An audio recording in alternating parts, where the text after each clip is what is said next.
Introducing Meta Ray-Ban Display, the world's most advanced AI glasses. With a full color display built into the lens of the glasses, it's there when you need it and gone when you don't.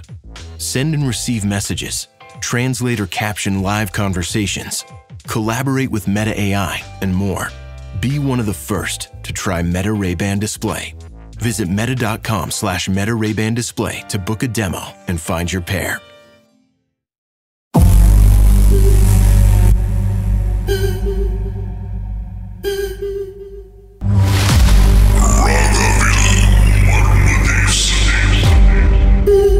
ராகவில் இது மர்ம தேசம். சொல்லுங்க, அதுக்கப்புறம் என்ன நடந்துச்சு? Actually என்ன நடந்துச்சுன்னா கிட்ட அது உண்மையாவே ஒரு பிளஸ் பாயிண்ட். எப்படின்னா அந்த 1998 வந்து அதே ரோட்ல வந்து என் ஹஸ்பண்டுக்கு பழக்கமான அந்த எஸ்டேட் உள்ள பையன் அவரோட ஃப்ரெண்டோட தம்பி புதுசா அவங்க வந்து சிங்கப்பூர் வேலைக்கு வந்துட்டு அதே 2 மாசத்துக்கு முன்னதான் அவங்க அந்த ரோடு பாய்ச்சிருக்காங்க. அந்த ரோட்ல தான் 36.8 நினைக்கிறேன் அந்த ஹைவேயோட அந்த ரோட். இது அங்க வந்து ஆக்சிடென்ட் ஆகி நான் 6 பேர் இருந்தாங்க, 5 பேர் இருந்தாங்க காடியில, 4 பேர் இறந்துட்டாங்க, ஒருத்தர் மட்டும் தப்பிச்சிட்டாரு. சோ அந்த ரோட்ல தான் நாங்க போய் நின்று இருக்கோம். சோ அந்த பையன் வந்து எனக்கு இறக்குறதுக்கு முன்னாடி ரொம்ப பழக்கம், என்ன எக்கான்னு கூப்பிடுவாரு அவரு. சோ அந்த வார்த்தைலாம் என் காதுல ஒழிச்சிட்டே இருந்துச்சு. அந்த இடத்துலதான் இந்த சம்பவம் நடந்துச்சு. அந்த பாத்தீங்களா? இத பத்தி எதுவும் அவங்க மென்ஷன் பண்ணாங்களா இல்ல நீங்க எதுவும் கேட்டீங்களா? அவங்க மென்ஷன் பண்ணல. அவங்க என்ன சொன்னாங்கன்னா பையன் பயந்துட்டாரு, ஏன்னா ஒரு மூத்த பையன் அப்படின்னு அவங்க சொன்னாங்க. சோ எனக்கு கடவுள் மேல நம்பிக்கை இருக்கு. இந்த மாதிரி பேய்கள் அதெல்லாம் வந்து நான் நம்பல. ஸோ அந்த தருணத்துல 1998 வந்து நான் உணர்ந்தேன். ஸோ அதை பிலீவ் பண்ண ஆரம்பிச்சேன். ஸோ தீய சக்திகளும் இருக்குது உலகத்துல அப்படின்னு அதை நாங்க உணர்ந்துட்டோம்னா நாங்க கண்ணார பார்த்து அதை அனுபவிச்சிட்டோம். அது காத்தாவோ இதோவோ நாங்க பார்க்கல. அந்த ரோடு வந்து கலரு கருப்பா இருக்கிற ரோடு அந்த ரெட் கலரா இருக்கும். உண்மையாவே அது நான் மட்டும் பார்க்கல, என் ஹஸ்பண்டையும் என்னோட சன் பாப்பா சின்ன பிள்ளை அவங்க பார்க்க வாய்ப்பு கிடையாது. ஸோ அது வந்து ரொம்ப இப்போ நான் என்னோட ஃப்ரெண்ட்ஸ் தான் சொன்னப்போ அவங்க என்ன சொன்னாங்கன்னா அந்த பையனோட ஆத்மா வந்து இன்னும் அங்க இருக்கு அப்படின்னு சொன்னாங்க. அது அவர் பேர் உத்தா. ஸோ அவரோட ஆத்மா வந்து அங்க இருக்கு. ஏன்னா அந்த பையன் வந்து ரொம்ப பழக்கம். என் ஹஸ்பண்ட் சின்ன பிள்ளையிலேருந்து அந்த பையனை தூக்கி இருக்காரு. எஸ்டேட்ல வளர்ந்த பிள்ளைங்க அவங்க வந்து ஜென்ரேட்டால இருந்தாங்க. ஸோ எங்க ஹஸ்பண்ட் வந்து இப்போக்காரு, நான் ஜேபிக்காரங்க. ஸோ அந்த ஒரு பாதிப்பாங்க. நாங்க போய் நின்னோன்னா அந்த பையனுக்கு வந்து அந்த மேபி தெரியல, அவரு ஃபீல் பண்ணிருப்பாரு நாங்க இப்படிதான் அடிப்பட்டு இறந்தோம் அப்படின்னு. அவங்க இறப்புக்குலாம் நாங்க போயிருந்தோம். அந்த எஸ்டேட்க்கு நாங்க போயிருக்கோம். ஏன்னா அவர் முகமே பார்க்க முடியல, அவர் முகம்லாம் ரொம்ப செதிஞ்சிருச்சு எஸ்டேட்ல. அதுதான் அவரு எங்களை ஆவலா அங்க பார்த்து அந்த இதை காட்டியிருக்காருன்ற ஒரு நம்பிக்கையான நான் அவரோட நினைவு நாள் அன்னைக்கு நான் ப்ரே பண்ணிக்கிட்டு டிஸ்டர்ப் பண்ணக்கூடாது என்னோட சன் அப்படின்னு நான் ஒரு ப்ரே பண்ணிக்கிட்டேன். ஆக்சுவலி அதெல்லாம் நான் நம்ப மாட்டேன். அந்த இன்சிடென்ட் நடந்த பிறகு அதை நான் நம்பி அது நான் அவர்கிட்ட இது பண்ணிட்டேன். ஸோ சோஃபா இன்ன வரைக்கும் நம்மளுக்கு எதுவுமே இல்லை. ஆனா சோஃபா இருந்துச்சு அப்படின்னு சொன்னீங்களா? அந்த ரோடு எவ்வளவு நேரத்துக்கு அப்படி இருந்துச்சு? ஆல் தி வேயா இல்ல அந்த குறிப்பிட்ட இடம் மட்டும்? குறிப்பிட்ட இடம் மட்டும், அதாவது ஒரு 100 மீட்டர் அந்த மாதிரி இருக்கும். பிகாஸ் நாங்க கார் நின்னுட்டு நாங்க திரும்பி பார்த்து அங்க போற வரைக்கும் அந்த இடம் மட்டும்தான் ரேட்டிஷா இருந்துச்சு, அப்படி ரெட் கலரா அப்படி இருந்துச்சு.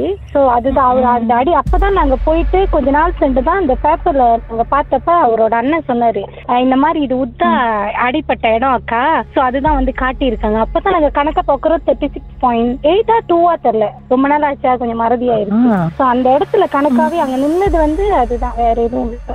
எங்களுக்கு எந்த ஒரு இதுவும் இல்ல. அடிபட்டதுக்கும் அந்த ஆக்சிடென்ட் நடந்ததுக்கும் நீங்க கார் அங்க நிறுத்தினதுக்கும் எவ்வளவு காலகட்டம் டியூரேஷன் இருந்திருக்கும்? எவ்வளவு காலம் இருந்திருக்கும்? ஒரு 2 months. அவர் இறந்து 2 மாசத்துல தீபாவளி. ஆமா, இறந்து 2 மாசத்துல தீபாவளி. 98 தான் அவரு இறந்தாரு. அவரு ஒரு 8ஆம் மாசத்துல இறந்தாரு. நம்மளுக்கு 10ஆம் மாசம் தீபாவளின்னு நினைக்கிறேன். 10ஆம் மாசம் 11ஆம் மாசம் தீபாவளி. சோ அந்த கேப்ல தான். அதுக்கப்புறம் உங்களோட ஹோல் ஜேர்னியே ஒரு மாதிரியா இருந்திருக்குமே. அதே ஞாபகமா ஒரு மாதிரி. இப்ப நாங்க கிராஸ் பண்ண கூட எனக்கு நான் அப்புறம் மனசுல நினைச்சுக்கேன் ஆத்மா சாந்தி அப்படின்னும், இந்த இடத்துல எந்த ஒரு கெட்டதும் நடக்க கூடாது அப்படின்னு நினைச்சுக்கிட்டு தான் வாங்கிட்டேன். நல்ல மனசுங்க உங்களுக்கு. நம்ம பசங்க தானே.